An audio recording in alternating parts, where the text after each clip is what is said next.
Vou monitorar o YouTube aqui. Se tiver perguntas, Testando. mando para vocês, tá? A gente vai falando aqui também.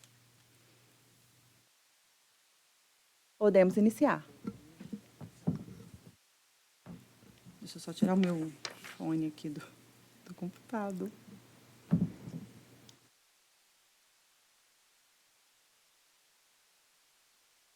A outra...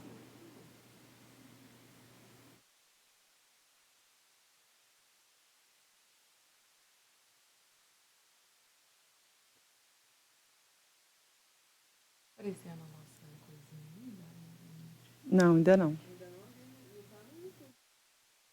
Sim, podemos começar.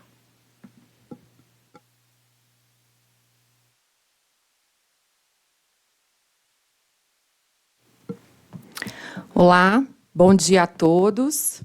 Bom dia aos presentes aqui na sede da FIENG. Bom dia àqueles que nos assistem pelo canal do YouTube. Daremos início, então, a mais um ciclo 21 de palestras da Gerência Tributária. No dia 4 de setembro, nós tratamos da transação tributária no âmbito federal. Dada a importância dessa ferramenta para os empresários, para aqueles que pretendem equalizar seus débitos, regularizar os débitos e as pendências tributárias, a nossa pauta de hoje será também a transação tributária, mas no âmbito do Estado de Minas Gerais. Aqui pela FIENG compõe essa mesa eu, Maria Gabriela Tomichi, e a doutora Shirley Alexandra. Pela Procuradoria do Estado de Minas Gerais, a gente conta com a presença da doutora Daniela Vitor de Souza Melo e doutor Marco Otávio Martins de Sá. Pela Secretaria de Estado de Fazenda de Minas Gerais, o doutor Leonardo Guerra Ribeiro, do qual eu já adianto nossos agradecimentos por ter aceito esse convite. Faremos aqui uma pauta de apresentação da legislação tributária acerca da transação no âmbito do Estado de Minas Gerais. A gente começa com a doutora Daniela e com o doutor Marco, na sequência, da qual eu já passo a palavra. Bom, gostaria de cumprimentar a todos, parabenizando a FIENG pela promoção, né, desses eventos, que permitem que nós possamos trocar informações, compartilhar dúvidas ou reflexões sobre temas importantes no direito tributário. Gostaria de cumprimentar aqui meus colegas de painel e também a todos os ouvintes, seja aqueles que estão nos acompanhando ao vivo, seja aqueles que irão posteriormente verificar a gravação no canal do YouTube da FIENG. Bom, eu vou começar falando do nosso tema e já compartilhando aqui uma apresentação, falando que o nosso objetivo não é trazer considerações teóricas sobre transação, né? Isso tudo já está mais do que discutido e sedimentado na doutrina tributária brasileira, já foi objeto de bastantes discussões, então a questão é mais trazer questões práticas sobre a legislação mesmo, né? O fato é que esse tema das transações em matéria tributária, ele apenas no início dos anos 2000, começa a ganhar corpo nas discussões doutrinárias, nos debates e na produção acadêmica. Isso porque, mesmo tendo sido... Perdão, gente, eu não estou conseguindo passar minha apresentação. Não, pronto. Mesmo tendo sido já objeto de previsão do CTN desde 1966, a transação tributária era muito pouco utilizada, né? E por que ela era tão pouco utilizada? Porque até então não havia um diagnóstico preciso sobre o problema do contencioso judicial tributário. Os relatórios do CNJ só passaram a contemplar os números das execuções fiscais a partir de 2009. Naquela mesma época, e por demanda do próprio CNJ, o IPEA ele desenvolveu um projeto de pesquisa que foi denominado Custo Unitário do Processo de Execução Fiscal da União, com a finalidade de determinar não só o custo do processo de execução fiscal tramitando na Justiça Federal, como também o tempo dessa tramitação. Combinados esses dois dados, dos relatórios de justiça em número e do custo unitário do processo de execução fiscal, os dados comprovavam o que já era um senso comum. De fato, a execução fiscal era um instrumento muito pouco eficiente para a recuperação dos créditos tributários. Além de ineficiente para a recuperação dos créditos tributários, a execução fiscal se mostrou um problema para o congestionamento do Poder Judiciário. E é nesse contexto, então, que se multiplicam as publicações, os ensaios, sobre meios alternativos de solução de conflitos tributários. Embora a transação, como um meio alternativo de solução de conflitos, já estivesse prevista desde 1966. Pois bem, a partir desse momento, então, a transação começa a ser mais bem explorada pela doutrina nacional. E a expressão alternativos, ela era utilizada para indicar caminhos outros que não necessariamente o do processo judicial, que já tinha se mostrado ineficiente. Não só para a recuperação dos créditos por parte da Fazenda Pública, mas também para garantir segurança aos contribuintes, Então, além de moroso, o processo de execução fiscal ainda a insegurança, a incerteza que os contribuintes passam, ainda hoje, com a inconstância da jurisprudência dos tribunais superiores, Só quem milita na área fiscal sabe do que nós estamos falando. Pois bem, de lá para cá, foi necessário um trabalho doutrinário para superar obstáculos que então se impunham à celebração da transação. Então, quem não se recorda de doutrina significativa, defendendo a tese de impossibilidade de realização de transação em matéria tributária, dada a indisponibilidade do crédito tributário, dado o caráter vinculante da atuação administrativa de lançamento e de cobrança dos tributos, dado até o princípio da isonomia, invocava-se até violação ao princípio da isonomia pela utilização do instrumento em matéria tributária. Não sem razão, essa matéria era muito carente de regulamentação no âmbito dos entes da federação, embora a previsão genérica no CTN conferisse essa autorização. Com a evolução doutrinária e essa realidade que demonstra que a falta de diálogo, a falta de consenso entre fisco e contribuintes gera mais prejuízos do que do que os próprios valores que esses princípios, dito atacados pela transação, buscavam proteger, esses métodos que eram chamados de alternativos passaram a ser chamados de métodos adequados de solução de conflitos e passaram, inclusive, a ser recomendados pela doutrina. A superação desses dogmas, trazidos anteriormente, teve o seu auge no final dos anos 2019, com a publicação da medida provisória 899, posteriormente convertida na Lei 13.988, que veio regulamentar a transação no âmbito federal.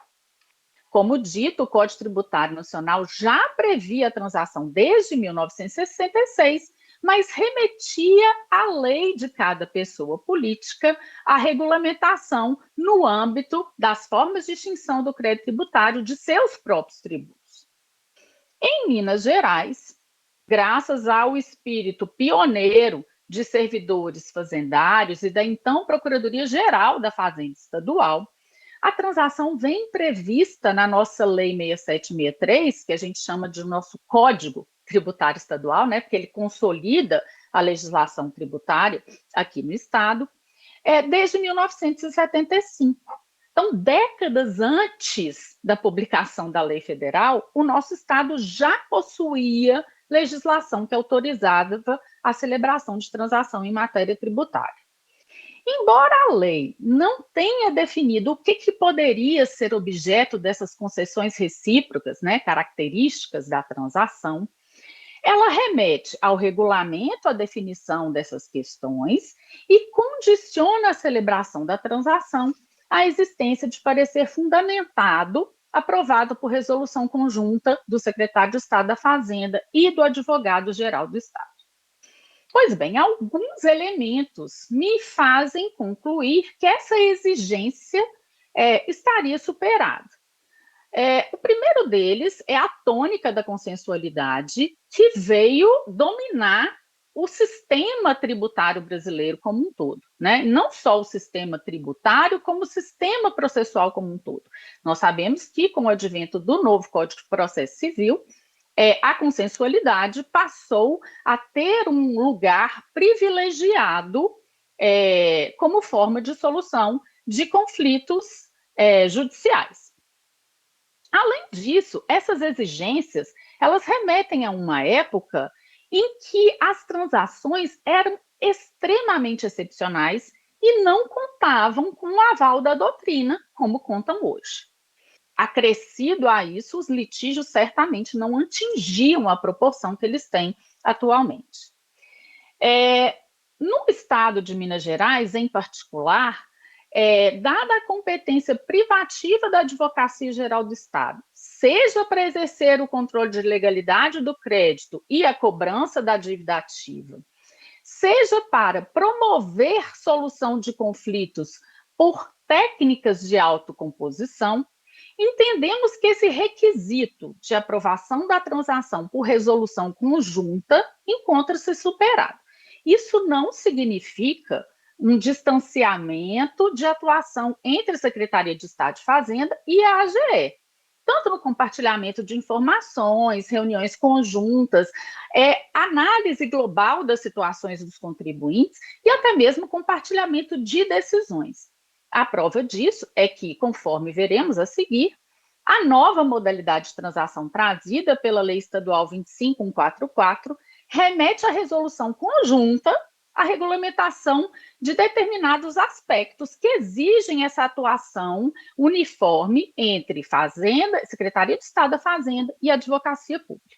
Pois bem, voltando então ao complexo normativo que rege a transação em Minas. Completando o regramento da Lei 6763, a Lei Estadual 14.699 dispõe sobre formas de extinção do crédito tributário que não pagamento em dinheiro, disciplinando a dação em pagamento, a adjudicação de bens e a compensação de créditos de precatórios judiciais com débitos inscritos em dívida ativa. Observe, então, que essa lei estadual, o que ela traz, na verdade, são algumas modalidades de quitação do crédito tributário que não o tradicional pagamento em dinheiro, que poderão ser aceitas mediante transação.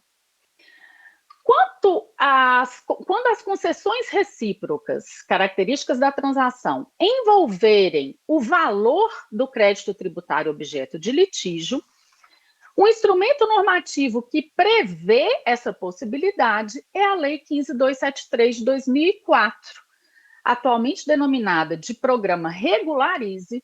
Essa lei, ela institui um programa perene de pagamento incentivado de débitos com a Fazenda Pública Estadual, regulamentado pelo Decreto 46.817 de 2015. Esse programa, ele prevê descontos de até 50% do valor do crédito tributário para pagamento à vista. Também permite o pagamento em até 60 parcelas com descontos que variam entre 40% e 20% a depender do número de parcelas. O desconto é inversamente proporcional ao número de parcelas. O interessado pode parcelar o crédito sem a necessidade de apresentação de garantias, ao contrário do que ocorre com o parcelamento ordinário. Contudo, a adesão ao programa demanda a regularização de todos os créditos tributários de responsabilidade do sujeito passivo, ressalvada a possibilidade de, mediante parecer da AGE, o secretário de Estado de Fazenda autorizar a exclusão de um ou outro crédito, seja porque o tempo processual da demanda, seja porque outras características da discussão recomendem essa medida. Isso é sempre feito mediante decisão fundamentada. Pois bem, é a mesma lei conferiu ainda a possibilidade para aqueles sujeitos passivos que comprovem de não dispor de condições econômico-financeiras para pagar o crédito tributário em até 60 meses, submeterem um pedido de parcelamento específico a comissões, seja no âmbito da GE, para os créditos inscritos em dívida ativa, seja no âmbito da Secretaria de Estado da Fazenda para os créditos não inscritos, podendo o parcelamento chegar a até 180 meses. Embora essa possibilidade já estivesse prevista na lei desde a sua redação original, em 2019, por alterações promovidas no Decreto 46.817, foi melhor regulamentado esse parcelamento especial, institucionalizando-se algumas exigências para que a SEDAT autorize a sua implantação. Pois bem, apesar desse vasto arcabouço normativo já existente no nosso Estado, algumas hipóteses de transação que já estavam sendo testadas e já estão sendo testadas da União e em outros estados, estavam fora do alcance da legislação mineira. Observem que a nossa legislação era muito fiel ao Instituto da Transação e, por isso, ela demandava sempre uma análise caso a caso, uma negociação individualizada e direta entre o credor representado pela GE e pela Secretaria de Fazenda e o devedor do crédito tributário. Pois bem, essa constatação, de que a transação poderia ser ampliada no âmbito do nosso Estado, aliada à implementação em 2019 pela Secretaria de Estado da Fazenda do rating da dívida, que possibilitava, então, classificar essa dívida com critérios objetivos que refletiam a situação concreta dos contribuintes perante o Estado, viabilizou-se a edição da Lei 25.144 de 2025.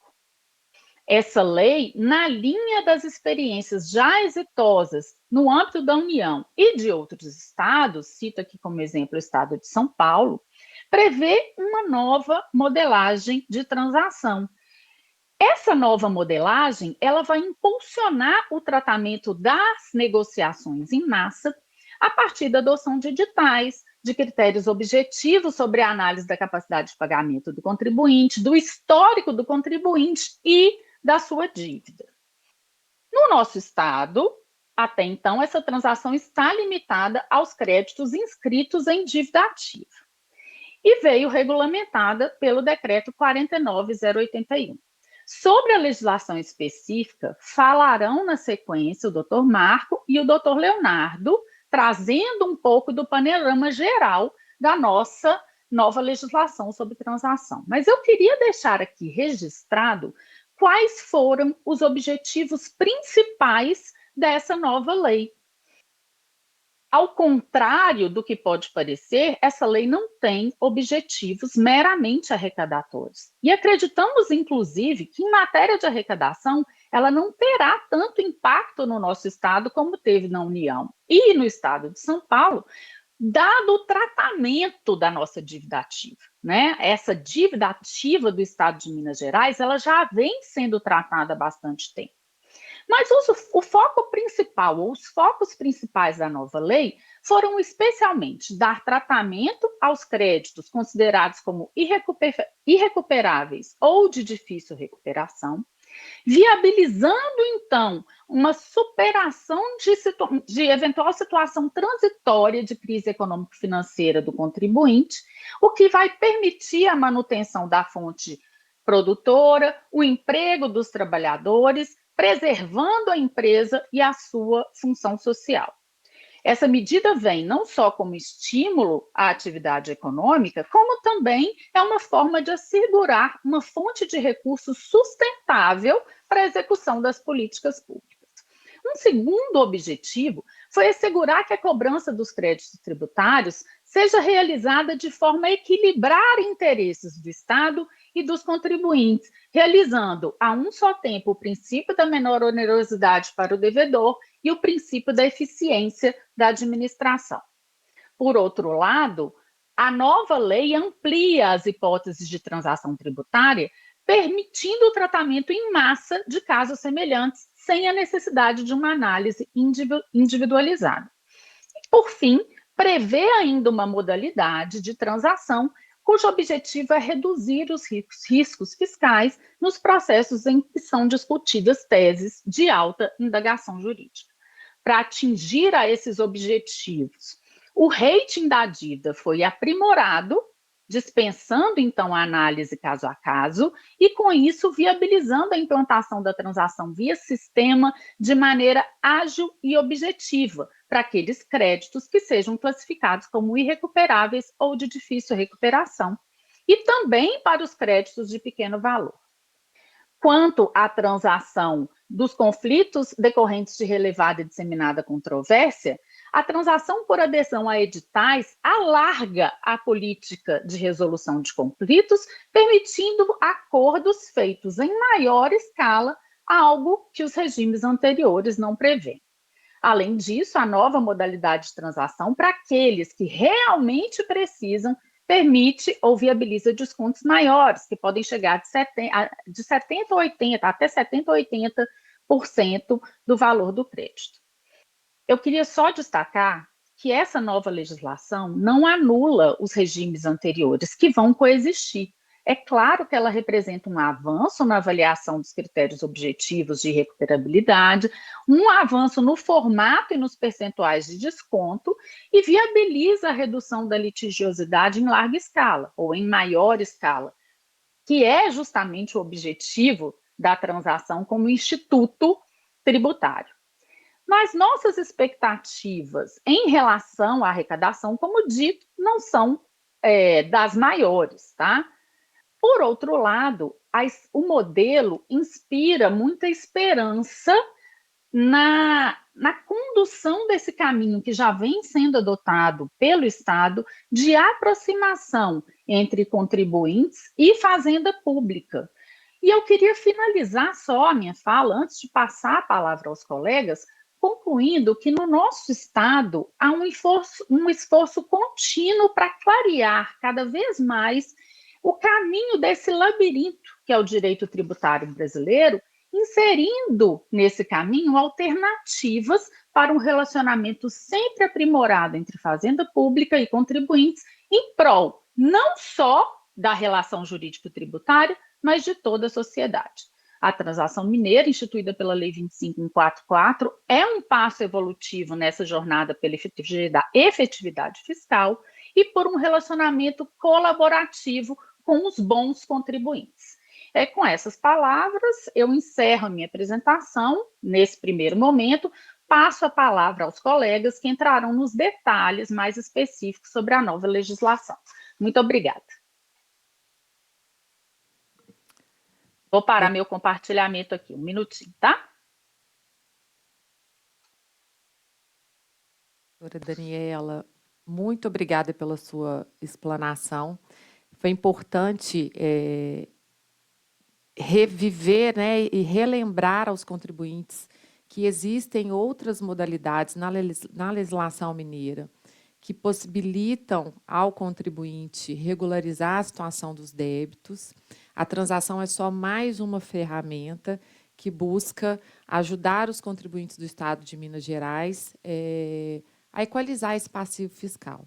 Muito obrigada pela sua explanação. Eu vou passar, então, a palavra para o doutor Marco Otávio.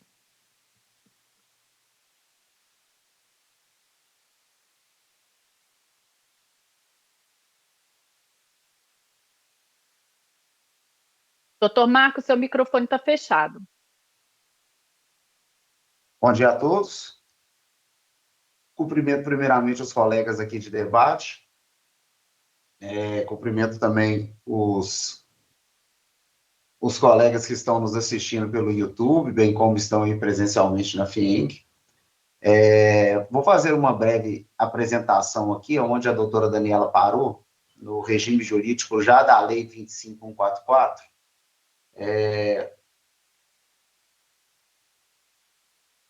Deixa eu só colocar o slide aqui. Pergunto se todos estão... Está passando certinho? Tá, sim. Tá passando, sim, Marco. Então, tá bom. Bom, primeiramente, pessoal, eu acho que é importante ressaltar aqui o que a doutora Daniela muito bem trouxe e deixar bem claro que essa matéria de transação no sentido lato sensu mesmo, ela já é uma matéria muito bem tratada no estado de Minas Gerais, diante dos inúmeros diplomas normativos que nós possuímos e que já permitem a regularização de crédito tributário por parte do contribuinte. Por que esse ponto é muito importante de ser destacado? Ele é muito importante porque o cenário que se viu e que se vê nas demais legislações de transação, tanto no ente federal como nos demais estados que já regulamentaram o tema, é que a inexistência de normas que permitiam um parcelamento acima de 60 meses e com concessão de descontos. Então, a gente tinha, por exemplo, no caso da União Federal, salvo engano, a Lei Federal 10.522, que já previa tão somente para o contribuinte que quisesse resolver, não com pagamento à vista, mas quisesse resolver a situação do seu crédito tributário inadimplido, a única forma de solução, um parcelamento ordinário em 60 meses, sem concessão de descontos. E isso implicava em constantes aberturas de programas de regularização de créditos, os chamados refis, que eram tão constantes no âmbito da União e são tão constantes no âmbito dos estados que não possuíam legislações específicas para a regularização do crédito tributário. Como a doutora Daniela, que me antecipou, que trouxe, hoje aqui em Minas, a gente tem de imediato 2 programas que permitem o parcelamento de créditos tributários inadimplidos em até 180 meses. Então, a gente tem o programa Regularize, vigente desde o ano de 2003, regulamentado atualmente pelo decreto 46.817 de 2015, que já permite esse parcelamento por parte do contribuinte em até 180 meses, sendo que até 120 meses ainda tem concessão de descontos. Então, temos também a resolução 4560 da Secretaria de Fazenda e da AGE, que também disciplina o sistema de parcelamento fiscal, trazendo modalidades de parcelamentos em até 120 meses. Ou seja, a legislação mineira já contempla uma série de diplomas normativos aptos a se buscar a regularização do crédito tributário. Mas faltava uma questão, principalmente que se verificava, era a questão de os contribuintes às vezes pleiteavam uma concessão de descontos maiores, o que normalmente é visto em âmbitos de refis. O grande detalhe que tem é que acaba que a gente vê uma certa injustiça fiscal no refis, porque você trata contribuintes de todas as espécies da mesma forma, com a mesma concessão de descontos. Estudos demonstram que cerca de mais ou menos 80% do valor negociado em um programa especial de regularização de crédito tributário, um refis, cerca de 80% são regularizados por contribuintes que teriam condições de fazer esse pagamento sem a concessão de descontos. Então, diante de todo esse cenário, a legislação mineira buscou trazer a transação tributária já prevista em outros entes. Foi sancionada, então, a Lei Estadual 25144, regulamentada, como já frisado, pelo Decreto 49.081, e ela, hoje, em atendimento aos ditames do artigo 13 da Lei Estadual, ela é regulamentada principalmente por uma resolução conjunta da Secretaria de Fazenda com a AGE. Sempre lembrando, principalmente no que se refere ao ICMS, a legislação da transação tributária, ela fica completamente, né, limitada aos termos do convênio CONFAS, que já autoriza a transação, no caso do ICMS, tão somente para os créditos considerados irrecuperáveis e de difícil recuperação, conforme critério definido pelo próprio ente, os créditos de pequeno valor, também conforme definido pelo próprio ente, e para os créditos objetos de litígios tributários decorrentes de disseminada controvérsia jurídica. Nesse sentido, então, temos o decreto estadual 49.081, que trouxe exatamente essa previsão do convênio CONFAS, incorporando ela à legislação, dispondo expressamente que são essas as hipóteses de transação tributária com os benefícios, principalmente de descontos. Essas são as 3 hipóteses de transação. Ficando bem claro, pessoal, que as transações de pequeno valor, nós vamos ver no próximo slide, e de litígios tributários da disseminada controvérsia, sempre condicionadas à publicação de edital. Então, resumindo essas 3 hipóteses de transação, regulamentadas pelo convênio e também pelo decreto que regulamentou a Lei 25.144, nós temos o seguinte cenário: a transação do crédito irrecuperável de difícil recuperação, mediante 2 modalidades de transações, a transação simplificada e a transação individual. A transação do contencioso disseminada controvérsia jurídica, sempre por edital, que vai publicar as condições e requisitos necessários para habilitação, assim como a transação de pequeno valor, também por edital, que vai tratar das condições e requisitos para sua habilitação. Os principais pontos, como a doutora Daniela já citou inicialmente, fica até redundante aqui a gente tratar novamente, porque já são pontos previstos nas demais legislações, sobretudo na legislação federal.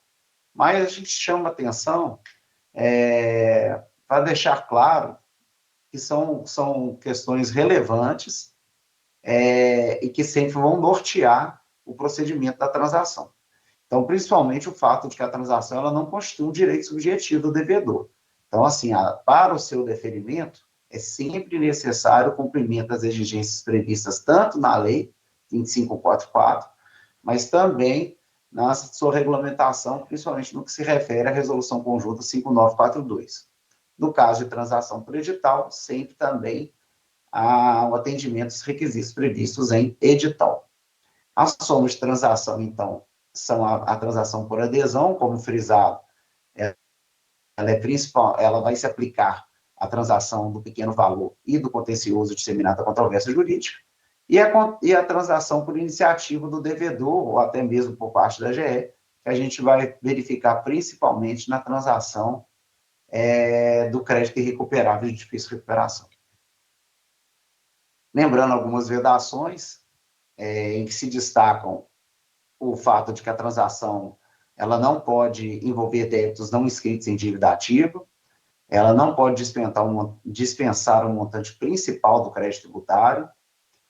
Fundamental também, existe uma vedação legal, assim como na lei da União, assim como na lei dos demais estados que já regulamentaram o tema, da vedação de qualquer concessão de desconto para o devedor contumaz, do pagamento do ICMS.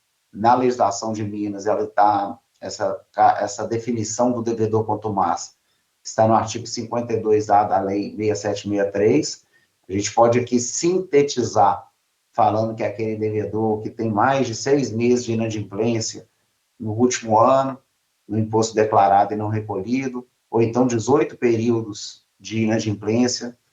Esse devedor é um devedor contumaz e não pode ser beneficiado pela transação. Uma outra questão que é importante, ela já, ainda que tenha um desconto que pode chegar a 80%, conforme previsão legal e até mesmo também conforme previsto no convênio ICMS 213, desculpa, não pode implicar redução superior a 65% do valor do total dos débitos a serem transacionados. Então, sempre um percentual de 35% do montante principal do crédito, com juros e acréscimos legais, deverão ser mantidos, sendo sempre vedado também a acumulação da modalidade de transação com qualquer outra segurada na legislação. Esse ponto é importante, porque, como dito no início da apresentação, e também, como frisado pela doutora Daniela, temos diversos outros regimes jurídicos de parcelamento, e não é possível a acumulação dos benefícios desses outros regimes com a modalidade da transação. A resolução conjunta ela vai regulamentar, então, a Lei 25.144, e lá no artigo 6º ela vai trazer as obrigações que devem ser cumpridas pelos contribuintes para poder fazer essa adesão.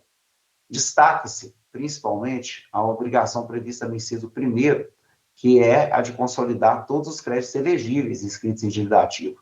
Então, por exemplo, uma modalidade de transação de crédito irrecuperável e de difícil recuperação, todos aqueles créditos assim classificados segundo o rating da Secretaria de Fazenda, nós vamos explicar como funciona esse rating ainda, todos esses créditos estarão aptos e deverão ser regularizados pelo contribuinte. A transação ela não pode ser utilizada de forma abusiva, com a finalidade de limitar, falsear ou prejudicar de qualquer forma a livre concorrência.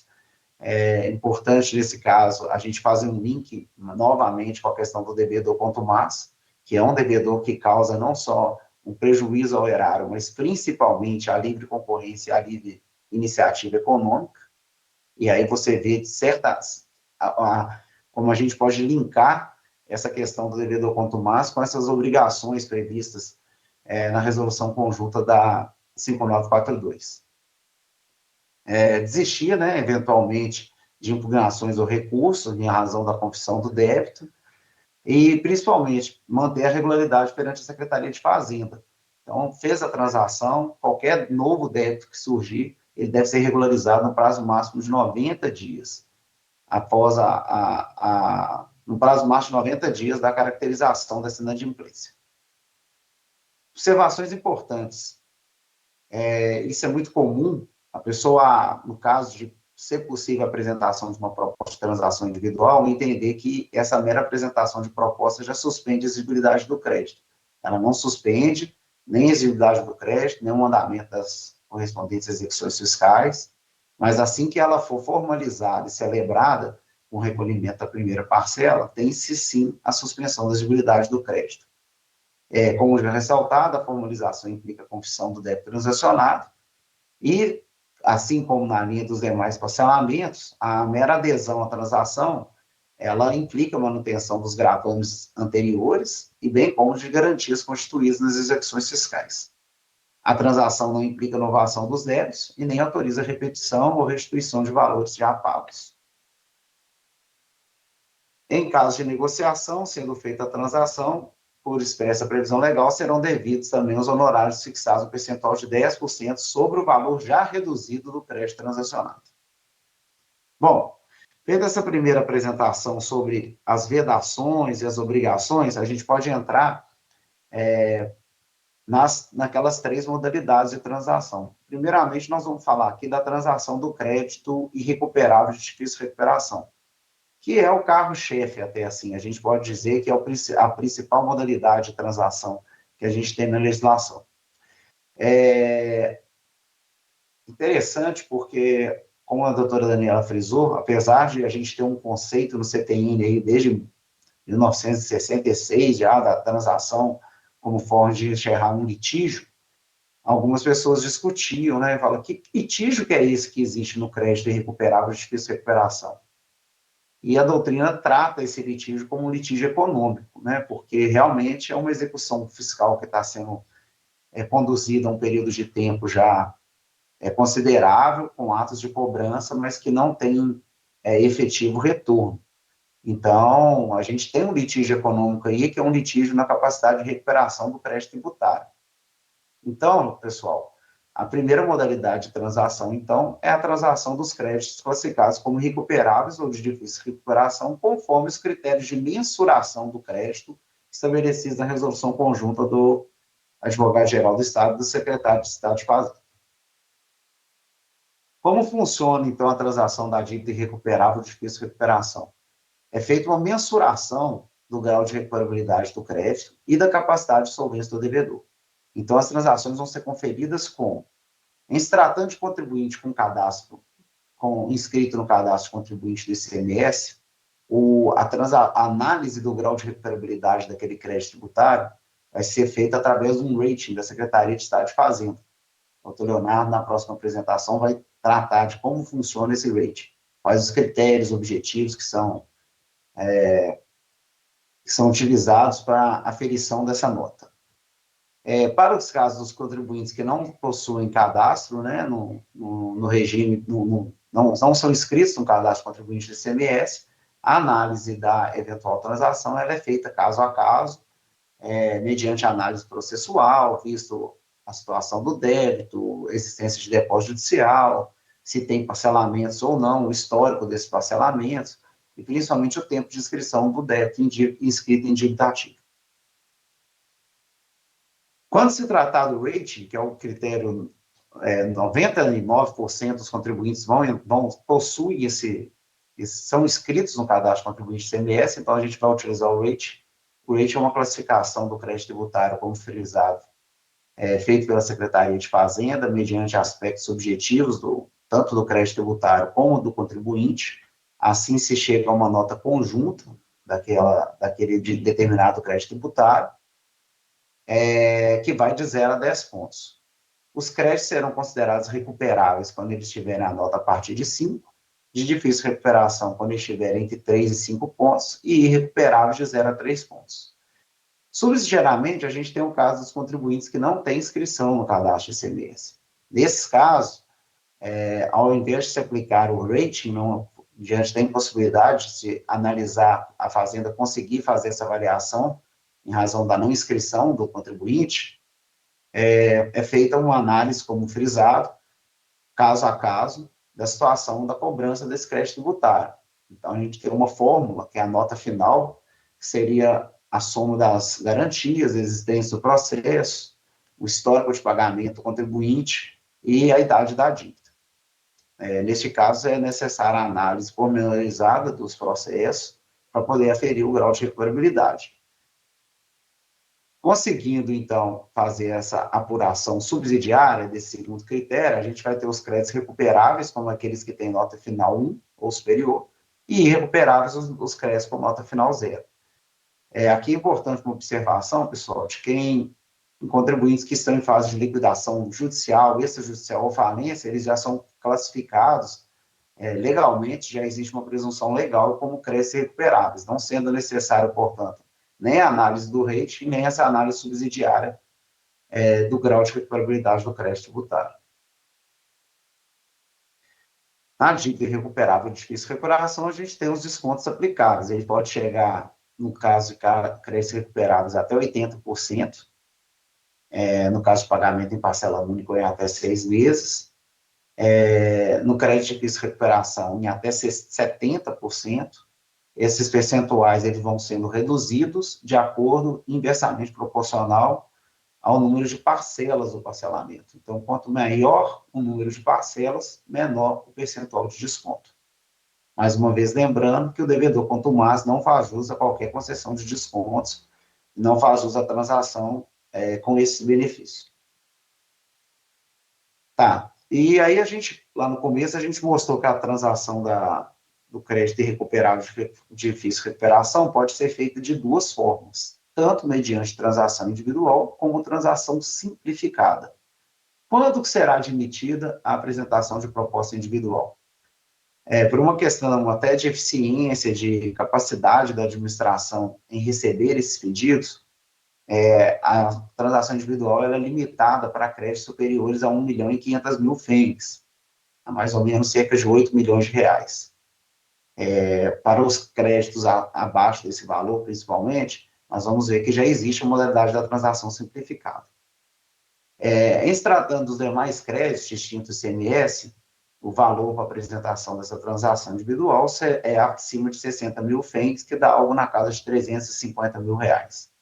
Assim como podem apresentar o pedido de transação individual, os devedores interessados em utilizar créditos acumulados ou precatórios. Lembrando que o crédito acumulado existe na resolução 5942, uma limitação ao percentual de, no máximo, 25% do crédito que vai poder ser utilizado, que vai ser transacionado e que pode ser quitado mediante crédito acumulado. E no caso de precatórios, a gente sempre tem aquela questão do recolhimento constitucional dos fundos de participação,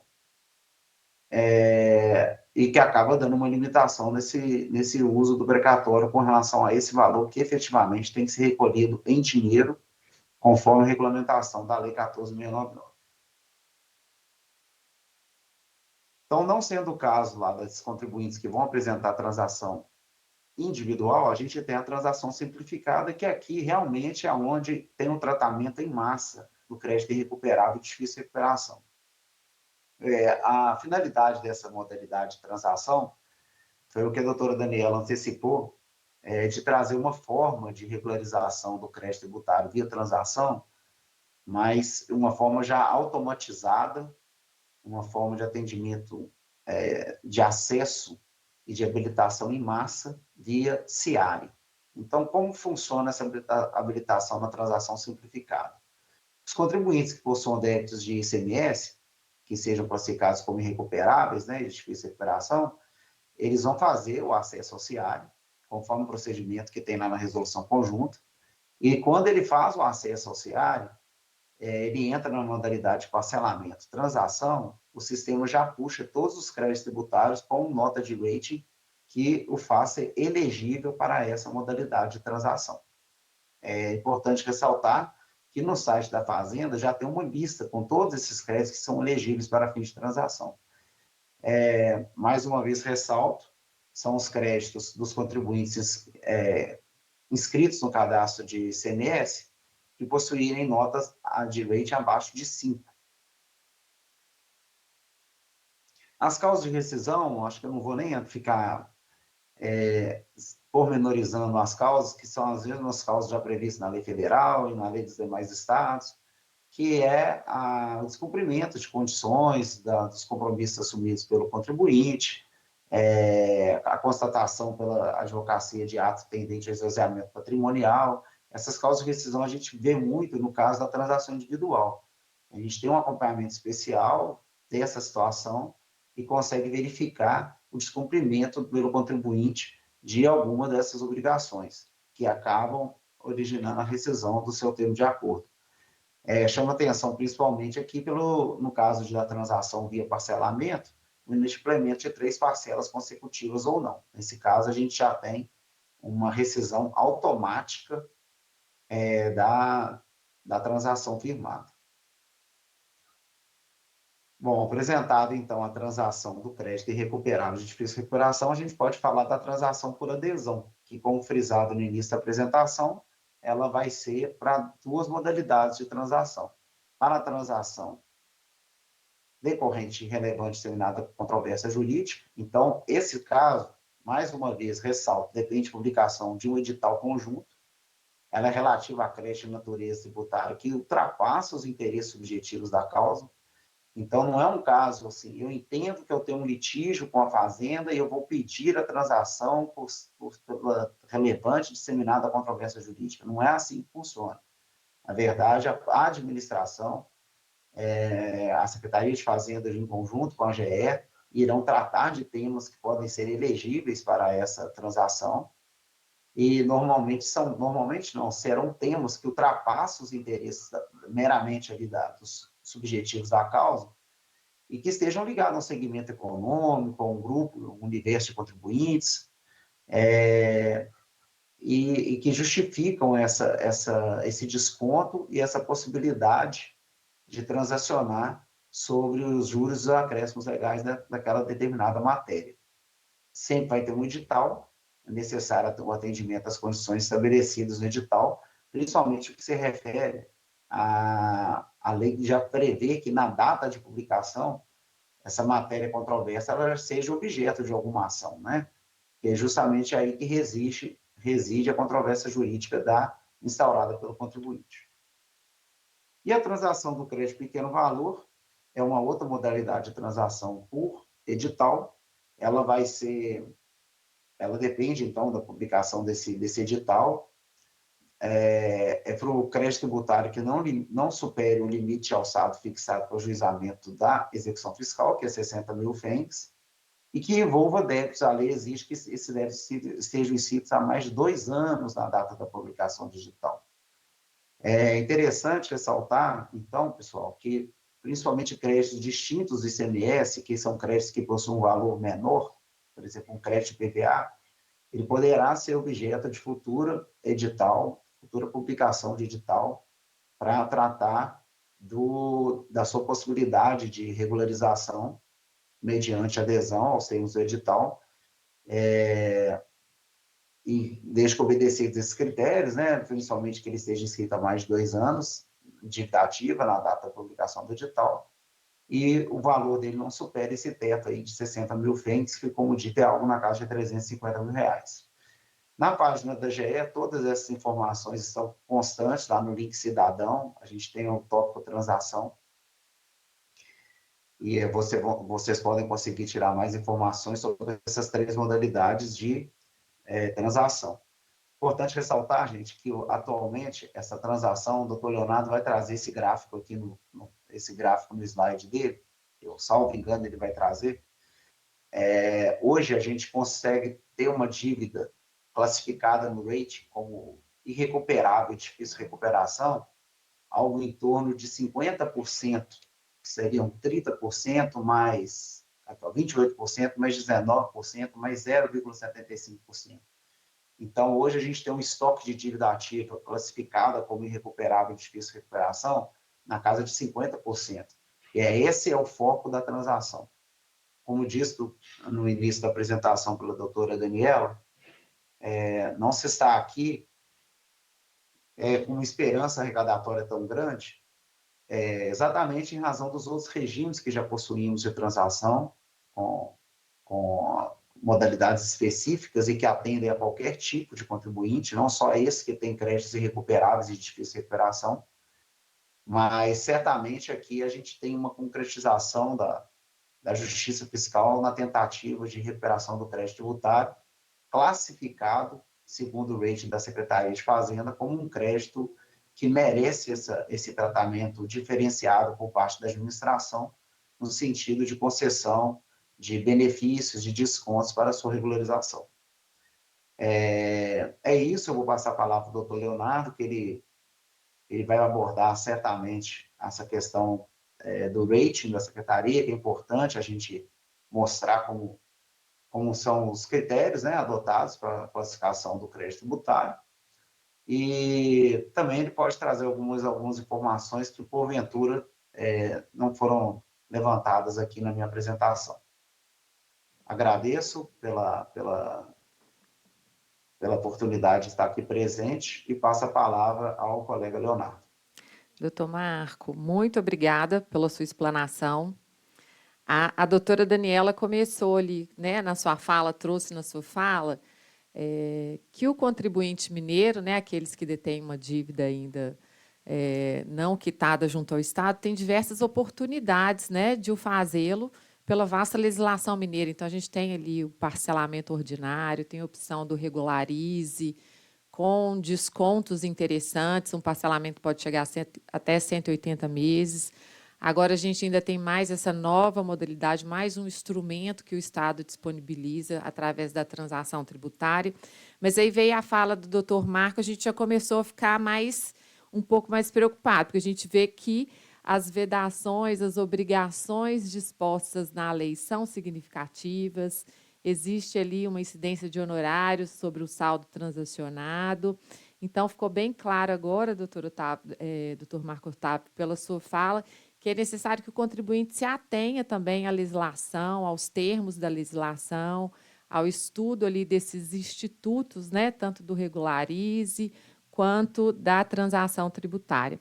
Agradeço imensamente pela sua fala, foi muito boa a exposição. A gente passa a palavra agora para o doutor Leonardo Guerra. Bom dia a todos.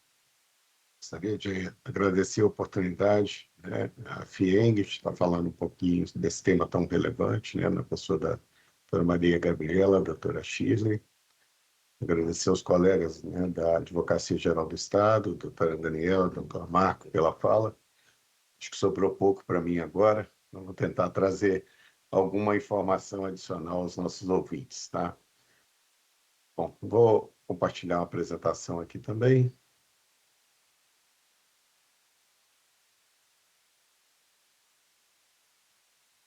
Compartilhando ou não? Sim, está compartilhada. Ok, obrigado.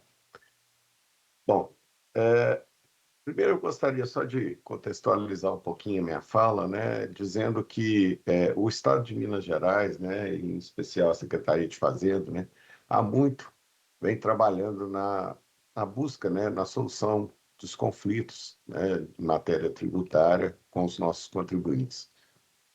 Nesse sentido, a gente observa, né, que nos últimos 10 anos, né, em matéria de regularização tributária, mais da metade do valor do tributo recuperado decorre de ações envolvendo o portal da autorregularização ou denúncias espontâneas do contribuinte, o que demonstra, né, que o diálogo fisco-contribuinte tem sido o caminho para a solução de boa parte dos conflitos existentes em matéria tributária. Além disso, né, nós temos há muito, né, legislações que favorecem a regularização. A doutora Daniela, né, citou aqui a Lei 14.699, a Lei 15.273. Eu lembro, né, das anistias recentes, mas principalmente, né, da Lei 25.249, que tratou até temas de alta indagação jurídica, abrindo mão de parte do tributo em algumas situações. Então, isso demonstra, né, como que a Fazenda vem trabalhando, né, na solução dos conflitos, né, com os contribuintes, né, buscando exatamente evitar, né, a discussão judicial propriamente dita, né? E, recentemente, uma outra alteração importante, né, foi promovida na Lei 6763, né, que é, como a doutora Daniela disse, é o nosso Código Tributário Estadual, né, e que versou sobre um tema que é muito discutido pelos contribuintes, que era o percentual aplicado, né, das multas de natureza isolada, né, previstas no nosso artigo 55 da lei, onde ali, né, foi incluído um limitador para que essas multas, né, não ultrapassassem mais de 50% do imposto devido na grande maioria das situações. Então, isso também, né, eu acho que boa parte dos litígios, né, discutem, né, o percentual da multa, né, se ele é confiscatório ou não. E com essa alteração, eu quero crer, né, que a legislação estadual mineira, né, passa a ser uma das mais modernas nesse sentido, né, admitindo ou limitando esse percentual das multas, né, de natureza isolada em 50% do valor do tributo propriamente dito.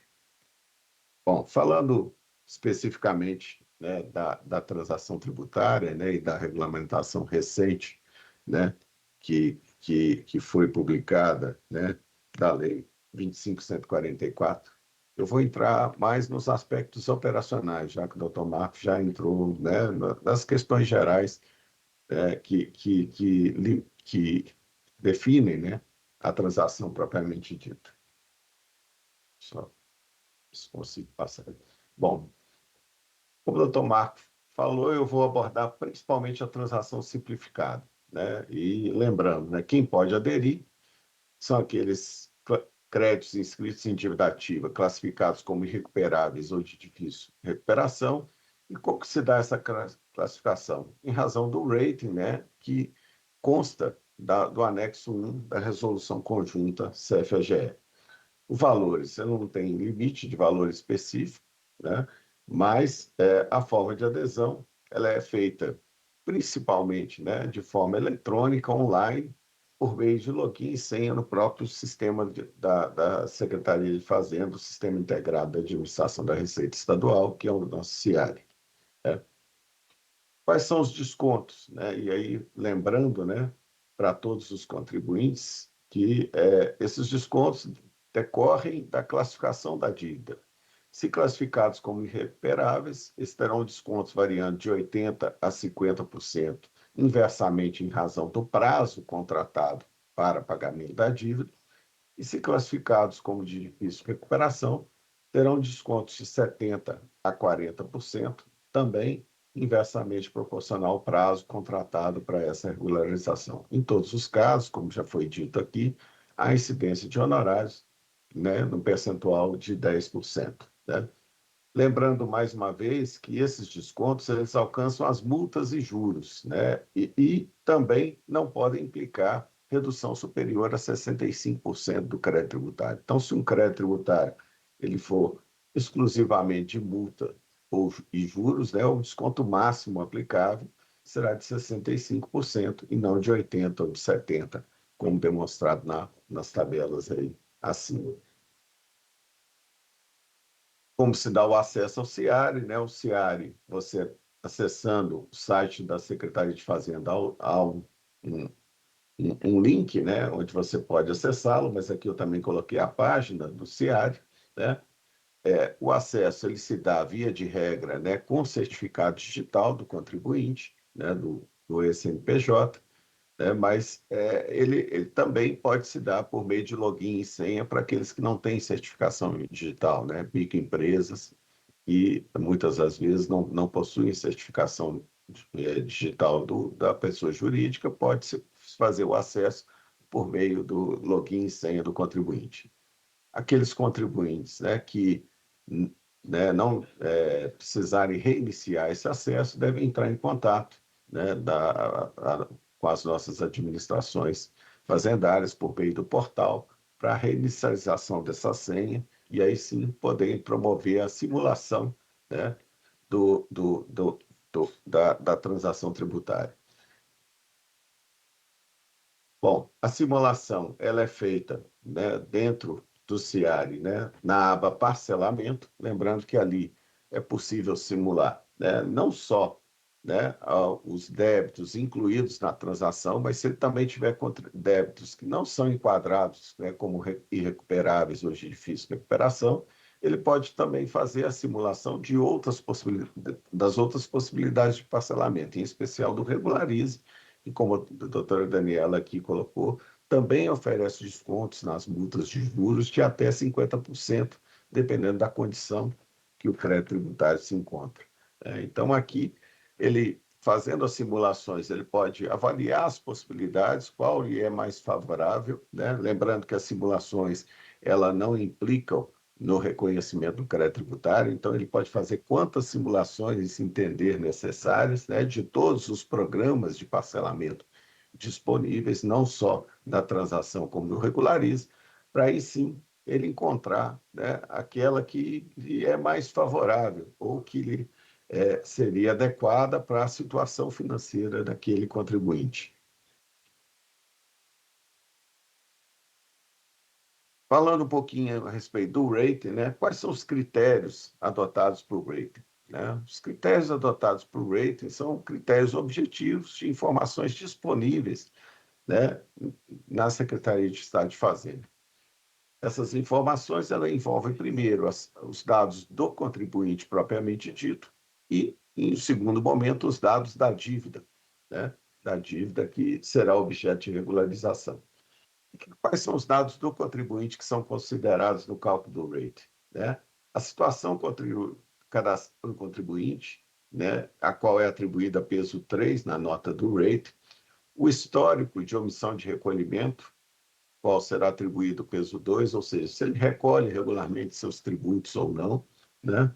A relação entre o faturamento anual do contribuinte e a dívida consolidada, né? Aquele contribuinte onde a dívida, né, representa um percentual elevado do seu faturamento, né?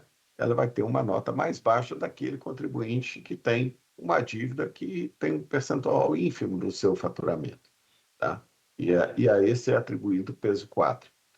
A data da inscrição estadual, ou seja, se ela é uma inscrição recente, antiga, isso considera o histórico do contribuinte, e a relação entre a dívida suspensa, ou seja, aquela garantida ou decorrente de alguma suspensão de uma decisão judicial, e a parcelada,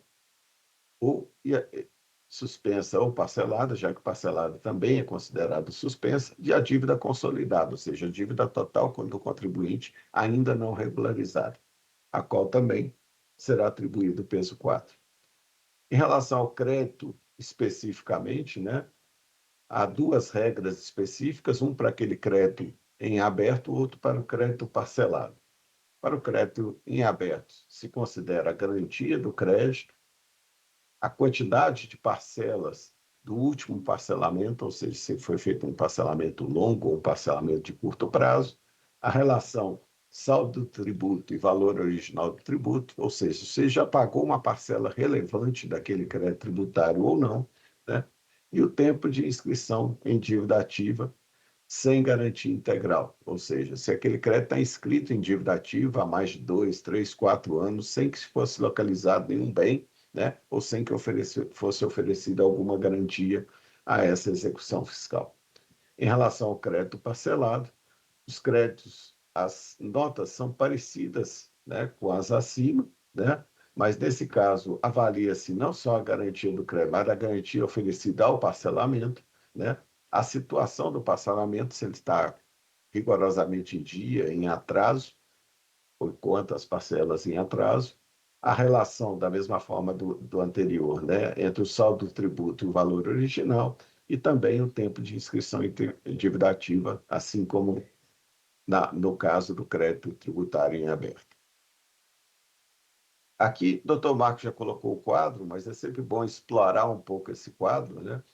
E aqui nós temos hoje, né, especificamente, né, em relação aos créditos inscritos em dívida ativa, nós temos hoje cerca de 267 mil CBAs no estado de Minas, lembrando que nem todas essas, né, são promovidas à execução fiscal. Há muito estado de Minas só executa créditos superiores a 60 mil FEIs, que hoje são valores acima de 300 mil reais. Então, a grande maioria desses créditos hoje, eles são encaminhados a protesto extrajudicial, né? Em algumas situações, a protesto judicial, né, propriamente dito. E aqueles enquadrados como de difícil recuperação ou irrecuperáveis representam hoje 49% do montante da dívida ativa, né? E em número de processos, 50%, ou seja, mais ou menos meio a meio, né? Aquilo que é enquadrado como irrecuperável de difícil recuperação. E vocês vão falar, e os demais 50%? Como eu posso promover a regularização? A própria lei 15.273 e o programa Regularize, né, que vigoram desde 2004, né, com as suas melhorias, adaptações ao longo dos anos, né, eles vão oferecer descontos para esses outros créditos de até 50% também para pagamento à vista, né, alcançando também só as multas e juros propriamente ditos. Bom, vou falar um pouquinho sobre o pagamento com créditos acumulados, né, porque isso também foi um debate, né, que nós tivemos no Estado, e lembrar que a hipótese de pagamento de créditos tributários com créditos acumulados já existe há muito no Estado de Minas Gerais e é regulamentado pelo anexo 3 do regulamento do ICMS. Especificamente, nas hipóteses de transação tributária, como os benefícios são ainda maiores, né, procurou-se limitar o pagamento com créditos acumulados a 25% do valor a ser pago. Isso por dois motivos básicos. Primeiro, para que a transação não fosse utilizada de forma abusiva e até beneficiasse aquele contribuinte que não regularizou seus créditos, né, normalmente, naturalmente, e outro, né, também para que não houvesse impacto no caixa do Estado, visto que o Estado de Minas, né, passa por dificuldades, é conhecido de todos, né, está aí na lei de recuperação fiscal, está tentando aderir ao Propag, e aí há sempre uma preocupação, né, dessas legislações de gerar algum impacto relevante ao caixa do Estado, aos valores recuperados regularmente, né, dos débitos inscritos em dívida ativa. Via de regra, a regulamentação para a utilização desses créditos está no anexo 3º do regulamento e os créditos que podem ser utilizados para pagamento, né, de créditos tributários são os créditos acumulados em razão de operações de exportação ou diferimento, conforme previsto nos artigos 1º a 6º desse anexo 3º. Há também a necessidade que esses créditos sejam aprovados por meio do demonstrativo de créditos acumulados, que demonstra exatamente, né, qual é a natureza daquele crédito acumulado e escriturado na escrita fiscal do contribuinte. Se ele realmente é em razão de operações de exportação, diferimento, ou em razão de outras operações, como às vezes triangulações entre estados, né, onde a alíquota interestadual, né, de saída é 7%, que pode gerar um acúmulo, mas nesse caso não é permitido a transferência desse crédito para pagamento de créditos tributários. Por fim, né, só colocar que no site da Fazenda, né, se você vai buscar, né, dentro de empresas transação tributária, vocês vão ter uma cartilha que vão dar informações gerais a respeito da transação tributária, vão ter umas perguntas e respostas que foi construído em conjunto com a GE e que busca esclarecer as dúvidas comuns dos contribuintes. Tem um passo a passo para se promover a simulação e, consequentemente, a adesão para aqueles que interessarem, né? E também a legislação que regulamenta a transação atual, tá? Também nesse site, se você entrar na transação simplificada, vai ter a lista dos créditos que ali foram classificados como irrecuperáveis ou de difícil recuperação, conforme os critérios previstos na resolução. É isso, né? Vou encerrar aqui a minha fala, né? Agradecendo mais uma vez e colocando à disposição para os esclarecimentos que se fizerem necessários. Doutor Leonardo, muito obrigada pela sua fala. Tivemos aqui nessa manhã uma aula, né, sobre transação tributária mineira, que é até o título da nossa live, né, Transação Tributária Mineira. Eu agradeço aos três pela aula de hoje. Muito importante essa demonstração do doutor Leonardo, porque a lei traz ali muitas diretrizes, muitas regras que às vezes dificulta o próprio contribuinte, mas o portal da Secretaria de Fazenda tem esses links de simulação, né? Então, o contribuinte consegue colocar ali número de parcelas, simular o número de parcelas, quais são os débitos que estão classificados como irrecuperáveis ou difícil recuperação. Então, isso facilita muito a vida da empresa, do contribuinte, essa forma de simulação que está ali disponível no site da Secretaria de Fazenda. Muito obrigada aos três pela aula de hoje, novamente. E agora a gente vai fazer algumas perguntas, porque apesar de ter sido uma brilhante aula, a gente ainda tem muitas dúvidas, ainda existem questionamentos. Então, para a gente auxiliar as empresas, auxiliar aqueles que necessitam, que se interessam pela transação tributária, faremos agora algumas perguntas. Eu passo a palavra à doutora Shirley. Bom dia. Agradecemos a disponibilidade do doutor Marco, doutor Leonardo, doutora Daniela em participar conosco dessa live. A transação tributária mineira ela foi muito esperada pelos contribuintes, até pela experiência já vivenciada com a PGFN e com a Receita Federal. E, diante disso, a gente tem uma pergunta que ela resvala tanto na questão da transação federal quanto da mineira. O contribuinte, né, as empresas, elas sempre trazem para a gente, mas e essa capacidade de pagamento? Porque, por mais que a gente tenha na legislação uma metodologia que faz este cálculo, algumas empresas chegam e falam assim, mas eu estou devendo muito, meu faturamento está baixo, e ainda assim eu não consigo ser classificado, meu débito para mim para eu empresa é impagável. Mas quando eu vou, entro com a documentação, a minha capacidade de pagamento não é de difícil recuperação ou de irrecuperável, que é o que permite um maior desconto. E para o contribuinte, às vezes, entender que, às vezes, para ele, a situação é difícil, mas que nessa metodologia não se enquadra nesses dois, é um pouco difícil. E esse é o primeiro ponto que eu gostaria, doutor Leonardo, doutor Marco, doutora Daniela, que vocês falassem um pouco disso na prática, porque o pensamento do contribuinte, às vezes, ele é oposto daquilo que está dito, porque ele não consegue entender, às vezes, a lógica.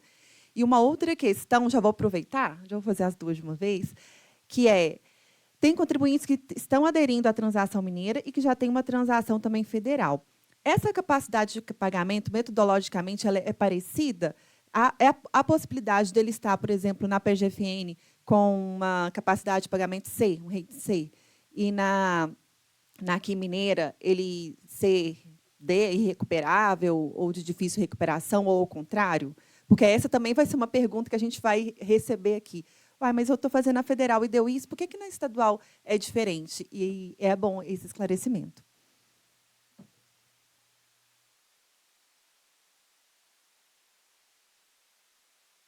Posso falar? Acho que diante do silêncio dos meus colegas, né, vou tentar colocar aqui um pouco disso, né? Isso sempre vai haver, né, um questionamento, né? A realidade do contribuinte nem sempre, né, a Secretaria de Fazenda possui todas as informações, né? Para isso, deveria ser feita uma análise financeira, contábil, complexa, e essas informações nem sempre estão disponíveis para que a gente possa promover essa análise. Nós tentamos criar critérios objetivos, né? E da forma mais transparente possível, né? Esse foi o objetivo, né, do rating da Secretaria de Fazenda. Nós também, esse rating, ele existe há mais de 5 anos, e nós promovemos estudos para avaliar, né? E esse grupo de contribuintes, né, classificados como irrecuperáveis ou de difícil recuperação, nos últimos anos, né, houve uma solução de menos de 1% ou 2%, né, dos conflitos em matéria tributária desses contribuintes. Para os demais, aqueles classificados como recuperáveis, né, ou de alta ou média possibilidade, nós verificamos que existem outras possibilidades dentro da legislação, né, e também como reduções das multas e juros. Mas há que se considerar, né, que o Estado, diferente de anistias, né, ele precisava diferenciar aqueles que possuíam uma dificuldade maior daqueles que possuem alguma dificuldade, mas esse não é o critério objetivo. Lembrando que o doutor Marco mesmo apontou, né, que em anistias recentes, né, foram concedidos descontos de até 90% para pagamento das dívidas, né, em relação às multas e juros. E mesmo assim, esses contribuintes não moveram. Os que moveram, na maioria das vezes, possuíam capacidade de pagamento. Então, nem sempre esse é o parâmetro que vai definir a possibilidade ou a vontade do contribuinte de promover a regularização. Os critérios são diferentes, até porque os dados disponíveis, né, na Receita Federal são distintos dos dados que a Secretaria de Fazenda de Estado dispõe, né, mas eu quero crer que eles buscam, né, identificar o mesmo universo. Tá?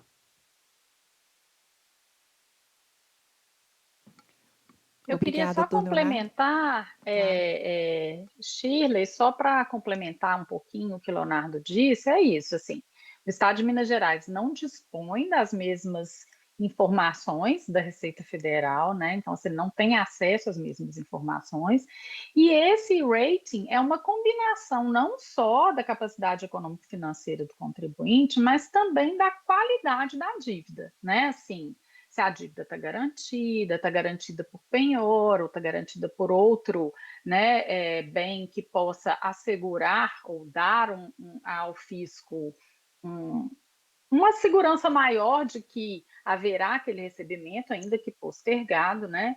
E que esses descontos mais elevados, eles sempre foram, para mim, uma certa incongruência do Instituto da Transação tal como trazido no modelo federal, né? Porque, de fato, você concede descontos maiores a contribuintes que, em tese, estão numa situação pior com o Estado. Mas a ideia é essa mesmo. A ideia é permitir que aqueles contribuintes que estão há tempo sem conseguir regularizar suas dívidas tenham essa possibilidade de maneira perene, recorrente, e não apenas em anistias eventuais, pontuais, periódicas, quando às vezes aquele contribuinte não consegue fazer essa regularização.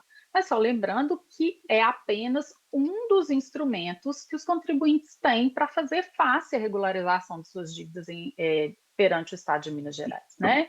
E eu queria aproveitar aqui para pegar o gancho, porque a doutora Maria Gabriela tocou num ponto importante quando o doutor Marco acabou de expor, né, sobre as particularidades da nova lei, é que os contribuintes eles terão condições de, via sistema, simular qual é a situação mais vantajosa para ele regularizar a sua situação, ou se é uma mescla, é uma combinação de legislações que vai fazer com que aquilo se torne mais vantajoso para ele, e que a incidência de honorários advocatícios ela vai acontecer sempre que os créditos estiverem inscritos em dívida ativa.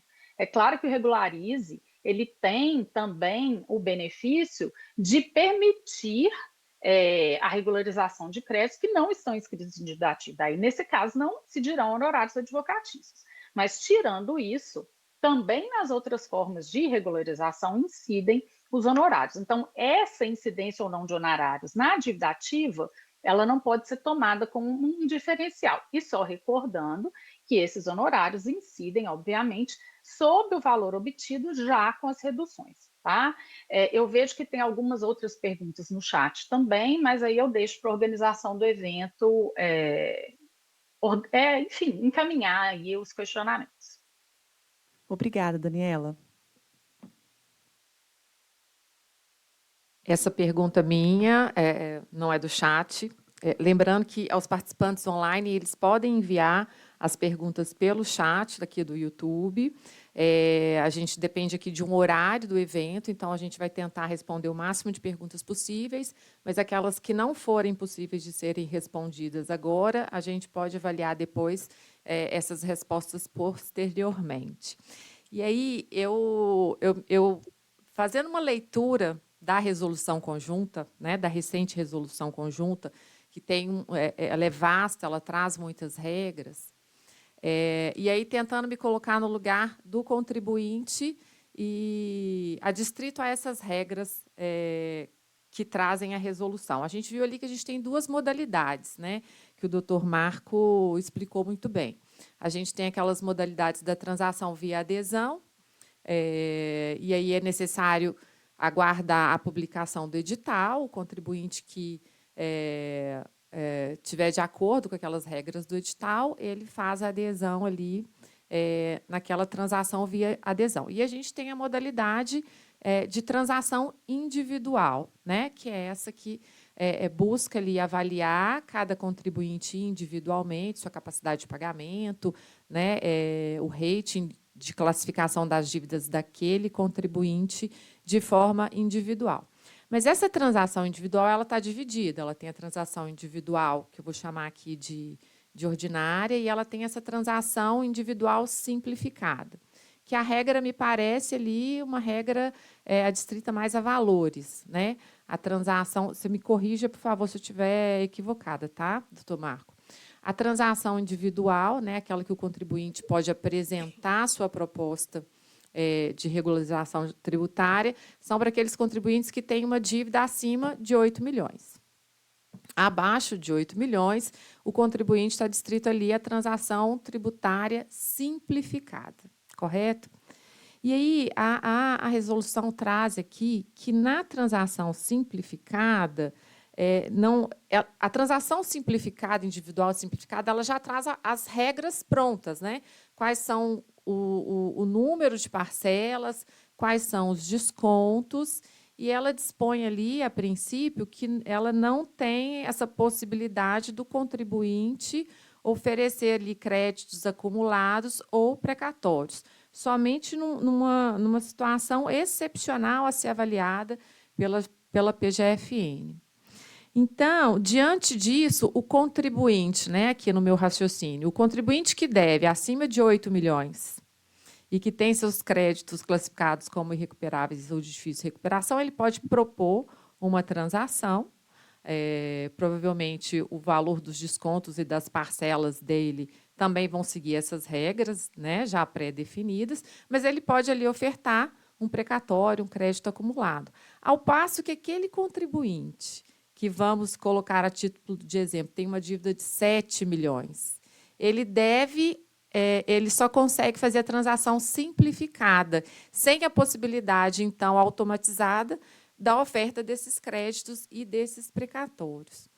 Essa divisão nos parece um pouco ferir o princípio da isonomia ali entre contribuintes. Porque, às vezes, eu tenho um contribuinte que deve 7 milhões e aquele contribuinte que deve 8 milhões e que consegue ofertar esses créditos acumulados, que a gente sabe que é uma realidade de várias empresas no estado de Minas Gerais, esse acúmulo de créditos de ICMS, né? Ou até um eventual precatório com o Estado. E aí eu teria uma segunda pergunta, mas eu acho que eu já vou juntar nessa. E o doutor Leonardo já trouxe na apresentação dele, eu acredito que ele já deve ter escutado essa pergunta várias vezes, que ele já trouxe para a apresentação dele. O limite de pagamento da dívida do mineiro, através da transição tributária, se limita, né, através da oferta dos créditos e do precatório, se limita a 25%. Foi o que o doutor Leonardo colocou na apresentação dele. e ele expôs ali a dificuldade do Estado, hoje vivenciada pelo Estado. Mas não tem como a gente deixar de questionar aqui, doutor Leonardo, que se a gente, lógico que são parâmetros, né, são comparações distintas, mas lá no federal, lá no mundo da transação federal, paga-se até 70% da dívida com precatórios ou com créditos de prejuízo fiscal. Lá no estado de São Paulo, a legislação está permitindo o pagamento de 75% da dívida. E aqui em Minas, a gente foi contemplado com esse tímido percentual de 25% da dívida. Eu entendi o que o doutor colocou, né, acerca da dificuldade do Estado, de caixa do Estado vivenciado hoje, mas esse percentual baixo de 25%, talvez não deixe de ser um critério menos atrativo para aquele contribuinte que, às vezes, tem um crédito acumulado ali no seu caixa, mas que, ao mesmo tempo, está devendo. Não sei se eu fui clara nas minhas perguntas. Obrigada. Bom, vamos por tópicos aqui. Eu vou falar da primeira situação levantada. Na verdade, não tem violação da isonomia, não. O que acontece? A legislação ela até expressa nesse sentido. A ideia de trazer a transação simplificada foi a gente ter uma forma de transação em massa, como disse pela doutora Daniela. A pessoa já fazer direto a sua habilitação no sistema. Ela até não tem limite de valor, não. A pessoa que está devendo 20 milhões, os créditos são recuperados, fez recuperação, ele entra no sistema e faz a habilitação. De fato, a gente tem uma limitação de valor da proposta de transação individual nesse valor de 1.500.000 FENGs, que equivale até 8 milhões de reais. Mas aí vem o questionamento apresentado. A pessoa tem um débito de 5 milhões e quer utilizar o crédito acumulado. Nesse caso, a própria resolução, lá no parágrafo 4º do artigo 36, ela admite, sim, a apresentação da proposta individual. Então, mesmo o valor estando abaixo do valor da proposta individual, quando se vai utilizar esse método alternativo de pagamento, que é o crédito acumulado e o precatório, podem sim ser apresentados requerimentos individuais. É o que está previsto no parágrafo 4º do artigo 36 da resolução. Obrigada pelo esclarecimento, doutor. É porque, se eu me recordo, fala que essa apresentação ela é excepcional, né? Então, Isso. assim, essa excepcionalidade, assim, você está me deixando aqui para os contribuintes que, se eu tenho crédito acumulado, então seria mais interessante para a empresa apresentar uma proposta individual, ainda que ela tenha um débito inferior a 8 milhões. Isso, porque nesse caso se faz necessário analisar, né, o crédito que vai ser utilizado, não é uma forma de pagamento em dinheiro, como é a transação simplificada via SEARE. Então, como é um método alternativo de pagamento, realmente o requerimento tem que ser individual.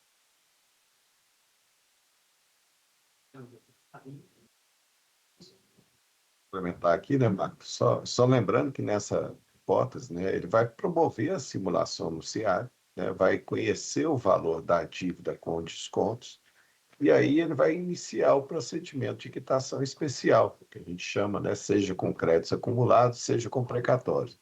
Se com créditos acumulados, ele precisa aprovar esse crédito junto à Secretaria de Fazenda, para depois emitir o documento, para a gente promover o lançamento dessa quitação inicial, para depois o saldo remanescente ele pagar em moeda corrente, né? Se com precatórios, esse processo é com a Advocacia Geral do Estado, onde ele vai verificar o valor do precatório, verificar se ele pode ser utilizado, se ele atende os requisitos previstos na legislação, e aí sim, né, se promove a quitação da parcela inicial com precatórios e o restante é pago em moeda corrente. Então, é por isso a necessidade, nesse caso, né, de se promover um requerimento à parte, né, uma transação individual, como disse o doutor Marco.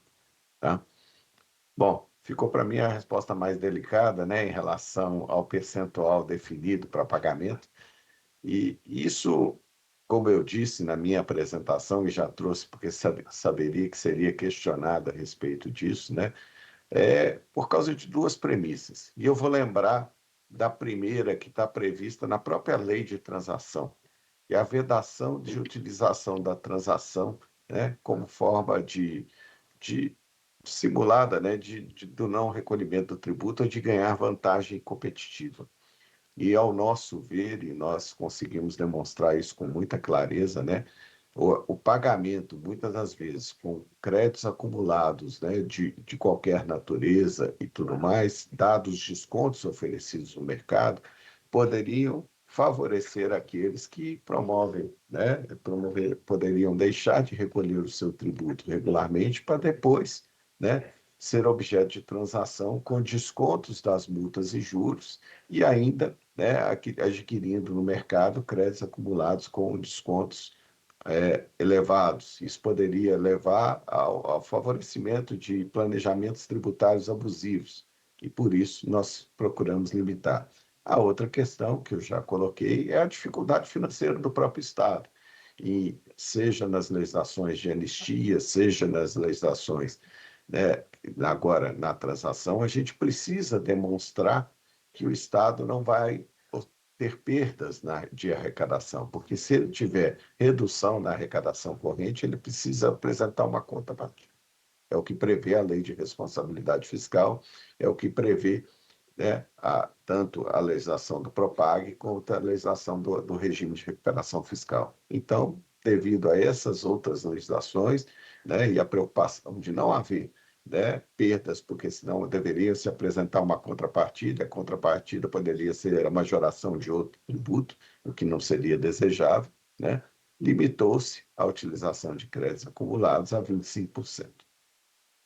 Eu queria só complementar isso que o doutor Leonardo acabou de dizer, para esclarecer, assim, deixar bem claro que essa limitação dos 25%, ela se aplica apenas à modalidade especial de quitação com créditos acumulados de ICMS.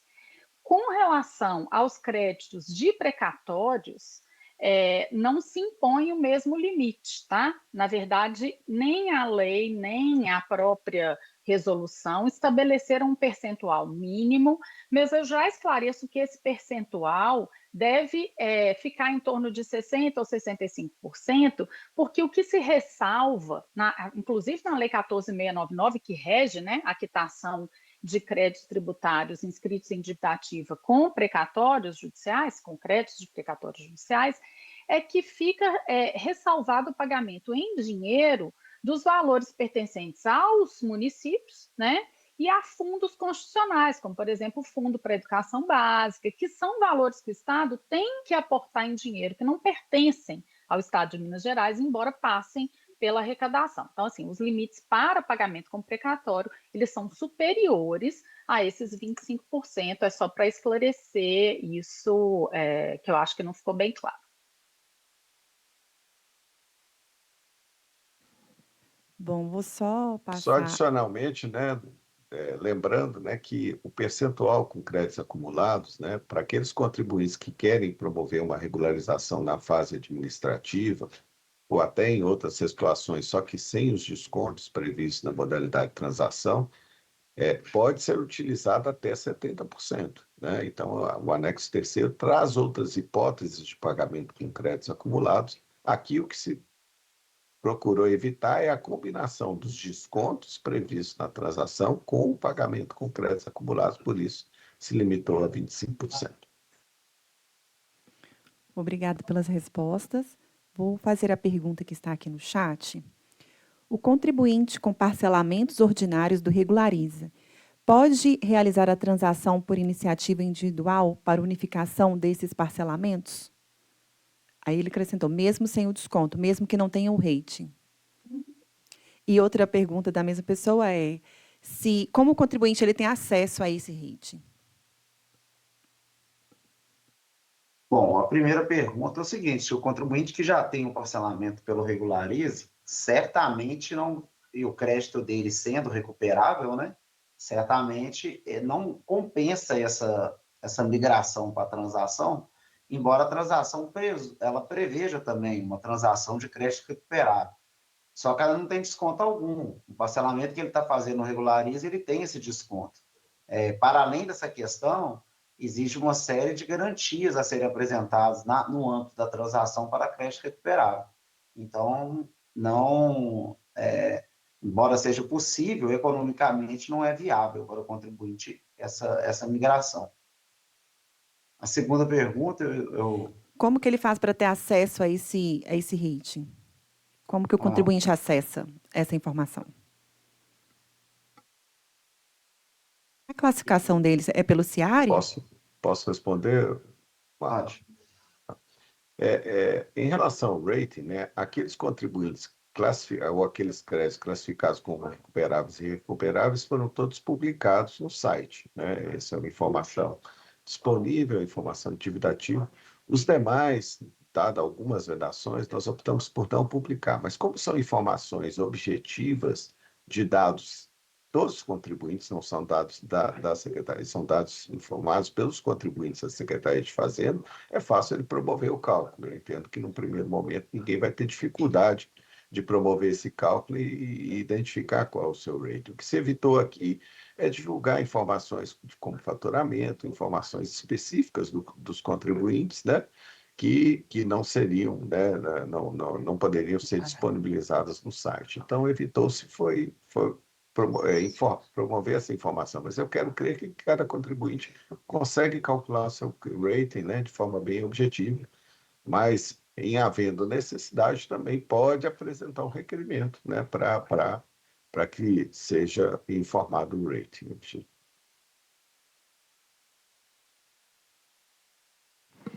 Obrigada pelas respostas. A gente vai passar agora para a última pergunta. Essa é fácil, é só para a gente controlar aqui as expectativas dos contribuintes, dos empresários. A nossa transação mineira está limitada aos débitos escritos em dívida ativa. Existe alguma viabilidade do Estado a expansão dessa transação tributária para os débitos ainda anteriores à dívida ativa, ainda em discussão administrativa?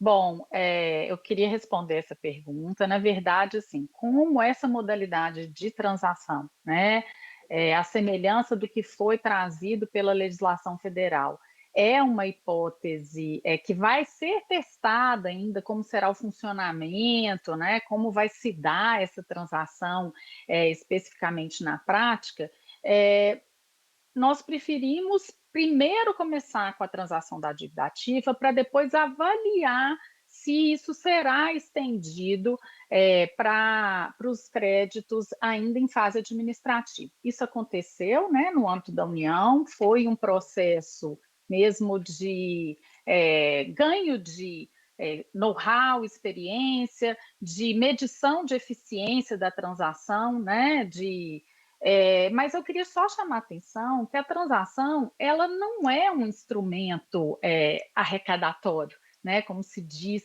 das anistias, né, assim, ela não é colocada como naqueles momentos de necessidade urgente de caixa por parte dos entes políticos. No nosso entendimento, a transação é um meio para a redução de litígios, né?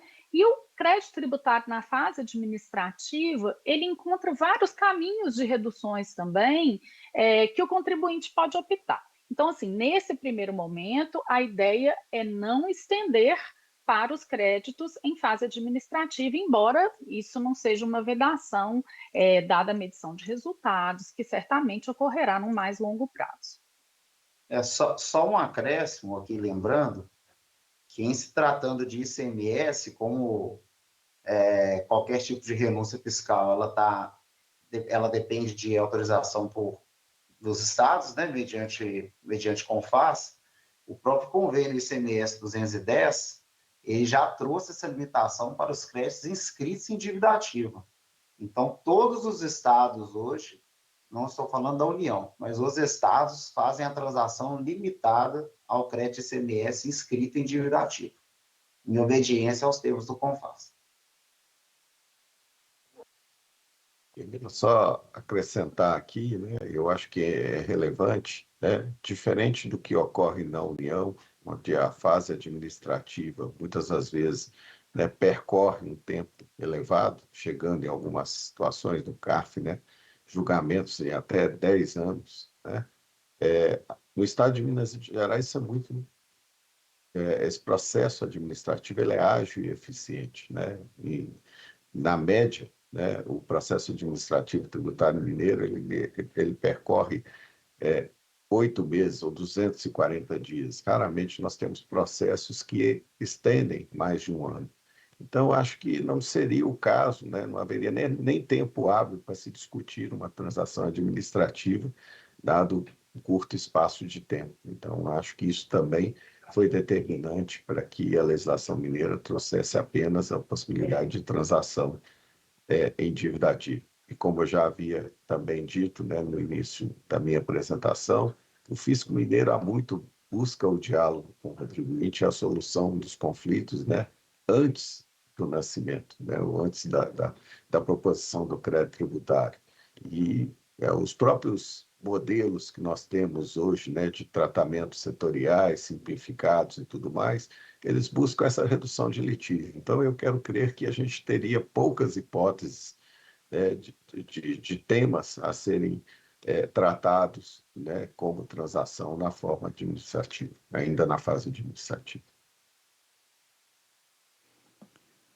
Bom, agradecemos as respostas, agradecemos a disponibilidade dos senhores que prontamente atenderam o nosso convite de trazer essas informações da transação tributária mineira para os contribuintes, não só para as indústrias, mas a todos que queiram assistir mais sobre o tema, entender um pouco mais tanto da lei quanto do decreto e agora com a regulamentação.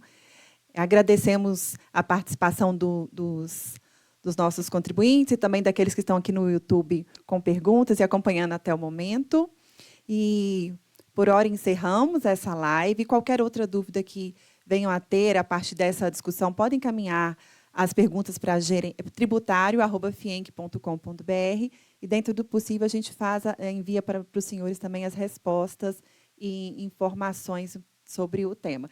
A gerência tributária sempre tem divulgado as informações, os prazos das transações, os parcelamentos, tanto do Estado de Minas quanto também federal, porque este é um tema muito caro aos nossos contribuintes, às indústrias mineiras. Estamos sempre atentos a isso e também conte conosco para continuar, né, divulgando essas informações tão importantes. Um bom dia a todos e encerramos. Obrigada, bom dia.